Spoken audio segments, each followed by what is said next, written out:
কোটা সংস্কার আন্দোলনে শিক্ষার্থীদের স্লোগান নিয়ে মনক্ষুণ্ণ হয়েছেন প্রধানমন্ত্রী শেখ হাসিনা। এটিকে দুঃখজনক আখ্যা দিয়ে তিনি বলেন, পাকিস্তানি হানাদার বাহিনী, রাজাকার বাহিনী যেভাবে এদেশে অত্যাচার করেছে তাদের সে অত্যাচারে শিক্ষার্থীরা দেখেনি।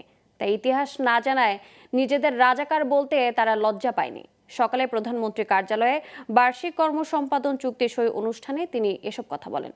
দুর্নীতির বিরুদ্ধে জিরো টলারেন্স নীতি বাস্তবায়নের তাগিদ দিয়ে সরকার প্রধান বলেন, দুর্নীতি বন্ধে সরকারি কাজে স্বচ্ছতা ও জবাবদিহিতা নিশ্চিত করতে হবে। আরও জানাচ্ছেন শাহরিয়ার বাঁধন। সেবামুখী প্রশাসন গড়তে সোমবার 11 বারের মতো মন্ত্রণালয় এবং বিভাগসমূহের 2024-25 অর্থবছরের এবং বার্ষিক কর্মসম্পাদন চুক্তি ও শুদ্ধাচার পুরস্কার প্রদান করেন প্রধানমন্ত্রী শেখ হাসিনা।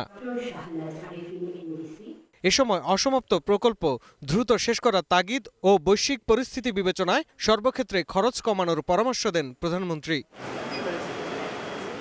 বৈশ্বিক পরিস্থিতির কারণে মূল্যস্ফীতি নিয়ন্ত্রণ করা সম্ভব হচ্ছে না উল্লেখ করে শেখ হাসিনা বলেন, কেউ যাতে চক্রান্ত করে জিনিসপত্রের দাম বাড়াতে না পারে সেদিকেও নজরদারি বাড়াতে হবে। এখন বৈশ্বিকভাবেই যে অবস্থা, মূল্যস্ফীতি বেড়েছে, সেক্ষেত্রে আমাদের কিছুটা সাধন করা ছাড়া কোনো উপায় নেই।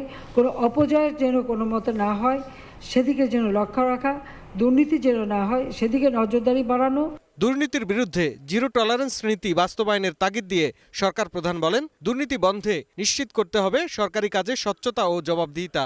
আমরা দুর্নীতি জিরো টলারেন্স ঘোষণা করেছি। দুর্নীতি ধরতে গেলে আমাদের সরকারের উপর দায় চাপিয়ে দেওয়া হয়, আমি এটা বিশ্বাস করি না। দুর্নীতি খুব কম লোকই করে, কিন্তু তার বদনামটা হয় খুব বেশি।